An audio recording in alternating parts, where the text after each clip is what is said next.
So, Angela, if there are sort of common things you can think of that a child might need additional resources for, can you kind of share with us what you see in the schools?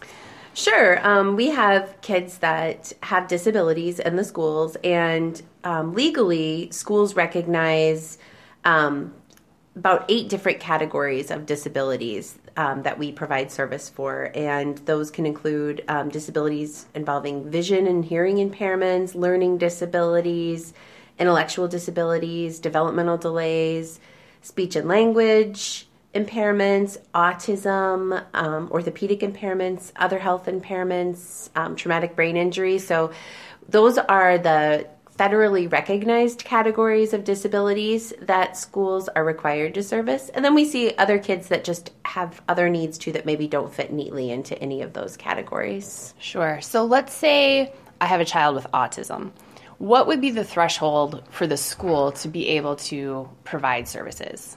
Sure. So we see that a lot where a parent will get a diagnosis from a medical provider of autism for their child and then wonder if that child could receive special education services or additional supports in the school setting.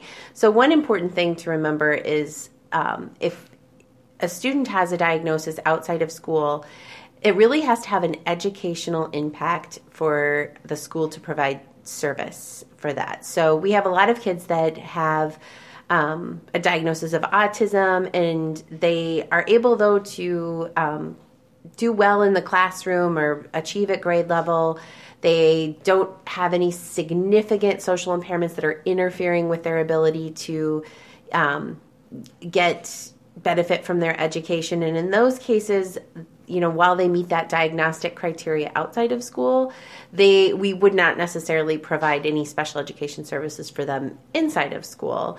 There's other things that we can do outside of special education, meeting with a guidance counselor for social skills, and things like that. And parents should certainly advocate for those things. But as far as what a school is required to provide, they wouldn't be required to provide services if there wasn't that significant educational impact. And how does the school actually assess whether or not there is that impact?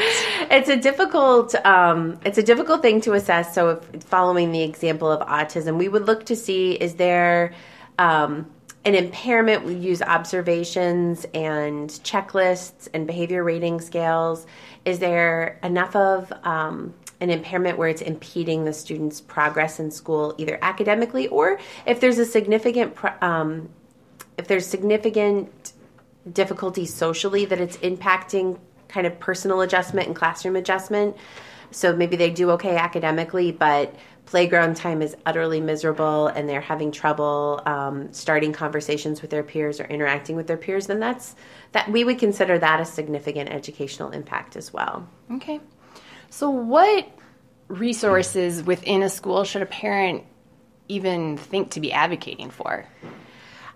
Most schools have a guidance counselor, and so kids with social and emotional issues, though that's a good place to start, would be working with the guidance counselor or a school psychologist with those issues.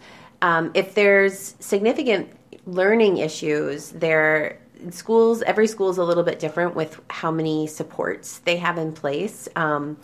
We try to, the buzzword now is multi-level system of support. So like having lots of different kinds of supports for all students in the school. So most schools are incorporating some of that into their process. So it could be as simple as if the school has a Title I teacher that could work with a student with reading, or if it's a really significant impairment, then advocating to see if a referral is necessary for special education and getting some special instruction that way. Okay. What professionals outside of the school would a parent want to look to really assess? Maybe they've noticed some things at home, but it hasn't necessarily been brought to their attention. Like, what would you consider as sort of a parent's first line for considering even starting to work through this process if they think their child might have a diagnosis of some kind? Outside of school, there are some. I always encourage people to talk to their pediatrician. Pediatricians usually have a network of people that they refer to in the community. Inside of schools, the classroom teacher is always the first line. So they are spending the most time with your student, especially if it's a K-5 student. That classroom teacher is spending 7 hours a day with your student and has probably a pretty good read on things. If you're not getting kind of the answers that you really want from your classroom teacher, I would then reach out to the guidance counselor, school psychologist, or even your building principal. Really, the culture of a school is molded by that principal, and they are the ones who are coordinating all of these supports too. So I think principals sometimes are only contacted when there is a discipline problem, but really they can be a fantastic resource for parents. So I would encourage parents to reach out to those people too, because they have a lot of knowledge and they have kind of the vision of the whole school altogether. Sure. K-5, they can see across the board, where sometimes the classroom teacher just has that one little grade level that they're working with and they may not see the whole spectrum. Sure. What would you say are some important questions for a parent to ask in the school? If your student is struggling. Mm-hmm. So I would ask if the teacher notices if there's an issue, how long this has been going on. Is this something that has come on suddenly, or is this something where the teacher has noticed it a lot? One thing that helps with parents is, to get an idea about where their student is how would a typical third grader be responding to this? So if a teacher if you have concerns about your child's reading, for example, most schools are taking a lot of data now, and that can be very helpful in explaining to parents, well, this is where we would expect to see a typical third grader reading at this point in the school year, and here's where your child is right now. So that can be helpful too, because it puts things in perspective a little bit better. It's hard to know, especially if you're not in education. I think sometimes us and school professionals, we forget that not everybody has the background that we do. So Absolutely. When we talk to parents, we tend to use jargon, and we're not really putting it in terms that people outside of education can understand. So I would really ask that teacher to put it into terms that you can understand, and that comparison is sometimes helpful for you to understand exactly where your child is and how kind of far off the mark they are. Same with social issues. So if you had your student was exhibiting some behavior at school that was different, I would ask a teacher, how would a typical student be reacting to this situation or behaving in this situation? And that can give you kind of an idea about how, what the goal is and what the problem is in the classroom. So that's also a good question to ask. Another question to ask would be, what kind of things have already been tried in the classroom to fix this problem too? There's a lot of things that can be done within the classroom with a lot of issues that students have, and I think most teachers are pretty good about making those adjustments in the classroom, but I think sometimes sparking that conversation, and you can be helpful too with a teacher. A lot of times a teacher will ask a parent, what motivates the student at home, or what kind of books do they like to read at home? And that way they can incorporate some of that knowledge that you have of your student when they're working with that student in the classroom. So I think that also being really honest with the teacher is helpful when you're asking questions, but then answering questions very truthfully. I think that it's a little scary to be on the other side of the table with a teacher or a principal when they're asking questions about your student, and you tend to get a little defensive as a parent, but they're there to help. And so I think that if you can trust them and let them help you and help your student, that goes a long way. I'm going to kind of flip this for a second. Sure. So let's say you have a child who then is on the other end of the spectrum, who maybe isn't struggling, but is maybe a gifted student. Can you maybe give an idea of how a parent might try to navigate sort of the other end of the spectrum? Yeah. So a lot of it depends on, is the student pretty content in the classroom? And maybe but they still need some extensions that way. So I would, talk to the teacher about that. It's harder on the other end because there's really not any legal mandates for schools to do anything. Although those are a lot of our kids that if they're too bored or not stimulated enough, then it can lead to a problem. Sure, so, I would ask, if there's things extensions to lessons that can be done. Most curriculum comes with leveled lessons. So there's the lesson the teacher teaches, and then there will be an extra enrichment lesson. So I would ask about those things. If your school does have a gifted education program, I would ask about what the criteria is for entrance into that. And if a parent can refer their own child to those programs. Every school I've ever worked in has done gifted education very differently. So it's kind of it's a tough question to answer because depending on what district you're in, the process and the services available are very different. I've been in districts where there is a whole separate school for students with gifted, students who need a gifted education program. And then I've been in districts where they just do grade acceleration or a subject acceleration. So maybe they just they're a third grader and they go up to the fourth grade classroom for math. And then I've been in some districts where they really don't have anything for gifted learners. Sure. And so parents really struggle in those districts to advocate for their children with the limited, and then the schools struggle to meet those needs. Yeah. Again, kind of going back to that multi-level system of support, that's part of what many schools are trying to implement. Okay.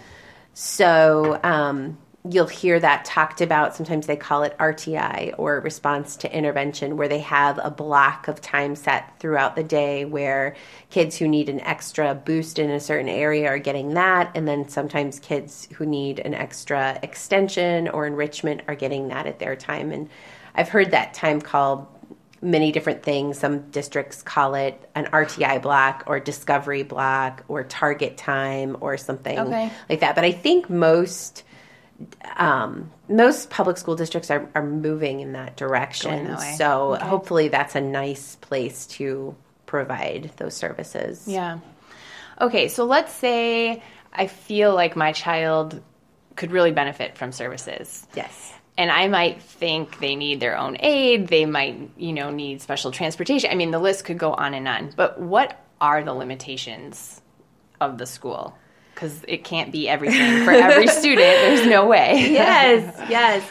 So one thing that a lot of people, there's kind of a misconception that with special education, because it is a federally funded mandate, that it's a partially federally funded mandate. So, for example, I'm a special education director, and the money that we get for our district for special education only covers about a third of our special education costs. So 2/3 of my budget comes out of local, just general education dollars. I don't know any district, at least in the state of Wisconsin, that is able to cover all of their special education costs with just from the federal from the federal money alone.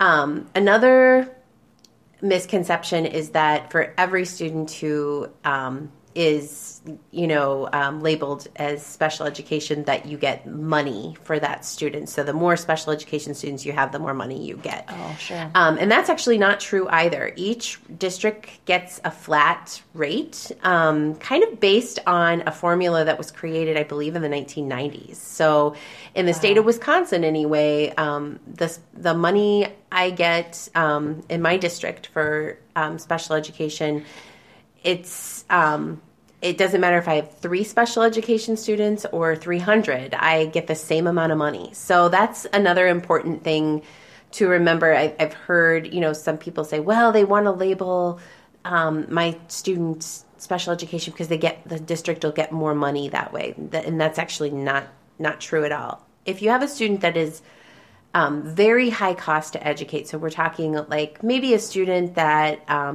is medically fragile and needs an aid and lots of different therapies, a district can apply for some high cost special education reimbursement, but that still doesn't cover, that just covers a fraction of the cost. So that's a big limitation right there is funding. However, that doesn't let a school district off the hook. You have to provide what a student needs no matter how much it really costs. So if a student needs A, B, and C, I got to find the money I have to figure out some way to provide those services, and we're happy to do that. Yeah. The other thing that I think is confusing for parents or maybe misunderstood is part of the federal mandate for special education is that we provide services in the least restrictive environment. So we are actually legally obligated to try to meet a student's needs in the least restrictive way possible. So while a parent might advocate for an aide all day long, a paraprofessional to be with the student all day long, that is considered a pretty restrictive placement. And so a school's really going to try to do things, to try to not do that unless they absolutely have to. And then if that's the way the child's needs need to be met, then that's fine. But I think that there's sometimes a conception that a school is trying to save money or to not provide resources because they don't want to, when it's really a requirement that we try to do things in the least restrictive way possible. Sort of with the thought, I mean, this is my interpretation of what you just said, but with the thought then that the student is in the standard classroom, general ed as much as possible. Correct. Yes. So that is the goal, is to always kind of move them towards general education and independence. So one example would be a parent who requested specialized transportation for a student that had extreme anxiety and wanted a car to come pick the student up from the school district and bring them on their own, because the bus really was not a comfortable place for that student. So if I were to jump all the way to that from just riding the regular bus, I would actually be in violation of the law. Like I would have to try a few other things first. And then if the only possible way we could get that student to school was by, separate transportation, then we would have to look into that. But, just jumping straight to that would be not considered least restrictive. Sure. So that's kind of the parameters that schools are operating under. But it can seem, I know, to some parents who feel like they want as many services as possible, that can seem like the school's trying to get out of providing some services, and that's really not the case. Yeah. Well, and it's just good to know that there is a pretty specific thought process to how it unfolds to begin with. Yes. That we're always keeping least restrictive environment in the back of everything we do, special education wise. Interesting. Yeah. Okay, so if you had a group of parents who maybe had a variety of, needs or diagnosis with their children, are there sort of a go-to reference list you would recommend for them, like resources for people to look to, whether that's professionals and or reading, organizations, that kind of stuff? Yeah. I think that locally, starting locally is a good spot. If in the larger district, sometimes they'll even have a parent liaison whose only job it is in the district to work with special education students, kind of an advocate. They work for the school district, but they're not there to advocate for the school district. They're really there to advocate for the child. They can be a wealth of information, and I always direct parents towards those people because they are amazing to work with. They've worked with hundreds of families, and so they've kind of seen everything, and they can really they point people in the right direction. As far as websites, especially if you have legal questions, Rights Law is a website that educators use as well. They're really good about having impartial information on there and tips about advocacy and how to advocate for your student. That is a website that we use all the time. Right, as in like turn right, Rights Law? It's actually right, like WRIGHT. Okay. So I think it's rightslaw.com. Okay. And then if you go to your state education department website, there is usually a long list, if you search for special education, a list of different advocacy groups and things related to your specific state. So one thing, while special education is a federal mandate, they really leave a lot up to the states in deciding how special education services are delivered, and the processes can be a little bit different. So I would encourage you to look at your specific state, because that way you're getting information that's specific to where you live. Yeah, really useful to your location. Yes, yeah. Because like criteria for eligibility for special education is different depending on what state you're in. So you wouldn't want to look up the California eligibility criteria if you're in Wisconsin, and then so those are places to start at least. There's also special education parent groups. Sometimes they have their own PTA or PTO. And those are just great for finding other parents who are in the same situation, people who can give you advice, people who can be a support group for you. Yeah. So those are great organizations to be a part of if you are lucky enough to live in an area that has one. That's great. Thank you.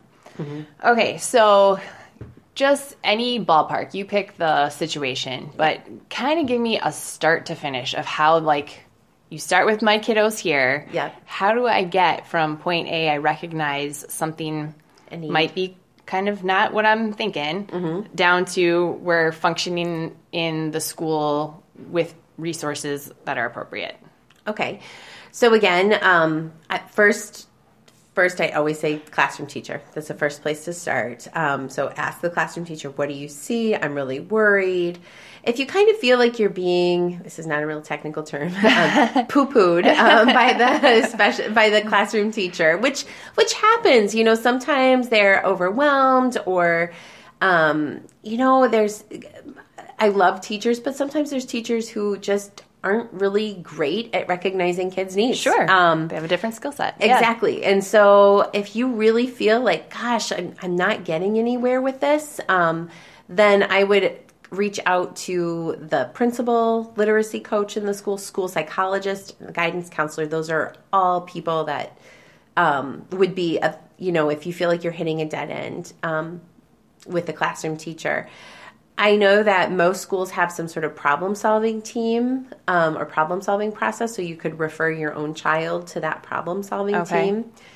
If you feel like you go through that process and you're still not getting, you still feel like there's an issue, but the school isn't really doing anything about it, you could request a special education evaluation, and every parent has the right to do that. It just has to be submitted in writing that you request, I want to request an evaluation for my child, and then submit that to the school. And the school is required to at least accept that referral. And then, and most of the time the school will then start an evaluation. There's sometimes where a school will start an evaluation and decide there's really no evidence, and then they will they won't even, they won't do much testing, but they'll do some assessment and, but really feel like there's some requests that come out of left field. Sure, yeah. But for the most part, I find that once you go to the classroom teacher and talk about it that way, they're going to want to try some sort of interventions first before they even hit that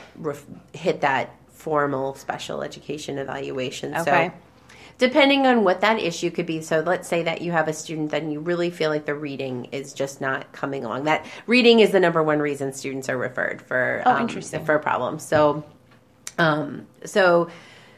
the reading isn't coming along. The teacher says, I've noticed that too, that they're just not probably where they should be at this point. And I would always encourage some sort of intervention to happen that's outside of special education first. Sure. So, again, most schools have an interventionist or a title teacher or some sort of, like I said, RTI block that a student could receive some extra help in. So I would make sure that some sort of intervention's happening. Even a classroom accommodation that could be happening, like having some of the assignments read out loud to the student to see if that changes their ability to complete those assignments. That can kind of help teachers figure out where the issue is. Yeah. So, and if really that isn't, you try an intervention, we're still struggling, and then they decide to go down the route of an evaluation. A school can't do an evaluation without parent permission. So that absolutely, they usually will talk to you ahead of time and say, hey, we've tried a lot. We're going to move forward and see if your student qualifies for special education services. They would send home paperwork for you to sign and say that's okay to do an evaluation. You're only signing on at that point for an evaluation. For the evaluation. Okay. Yep. And then the school would start the evaluation. They have 60 days to do an evaluation from the time they receive your signature to the time they have to determine eligibility.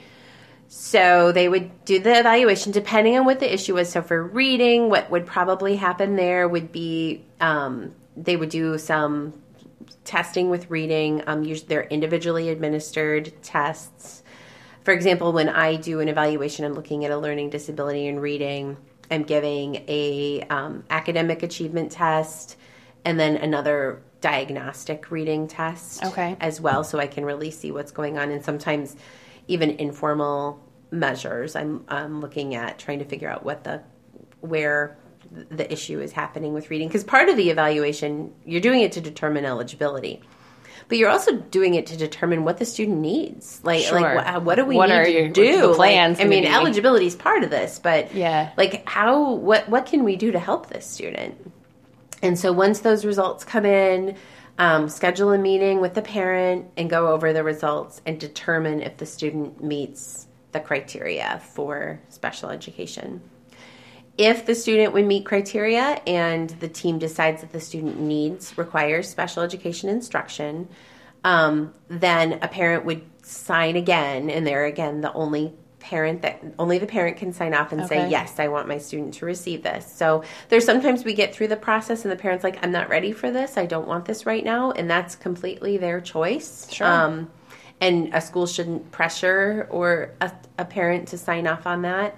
But if a parent decides, yep, we want this, then the team would develop an individualized education plan. And that would be this plan that outlines the student's needs, what their goals are going to be, what the special education services that the school is going to provide are going to be. That's the map of the plan. Yep. Okay. And then every year, at least once a year, you would meet again as a team just to review that IEP and determine, if it's meeting your students' needs, if anything needs to be changed, how did they do with the goals.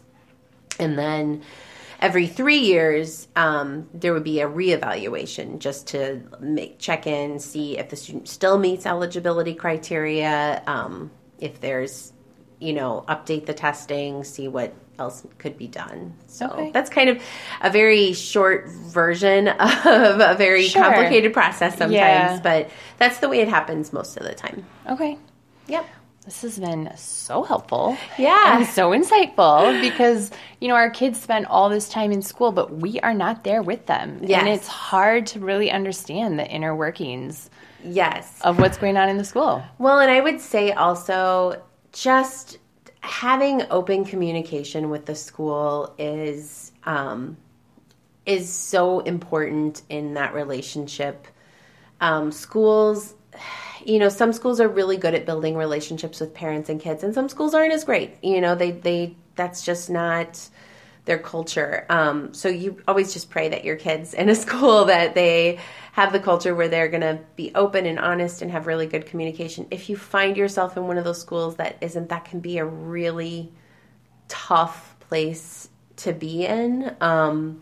And I would just urge parents to continue to advocate for their child and to reach out and communicate with the school until something happens. I see a lot of parents, when I've been in some schools that haven't been great at that, kind of give up, and I would just encourage parents to not give up where that's concerned. So, but being open and honest with schools and really working together as a team, that's where the best results happen. Sure. Is when the school and the parent come on the same page and do what's best for the student. Yeah. So good. Thank you so much. I appreciate your time. Yeah, thank you.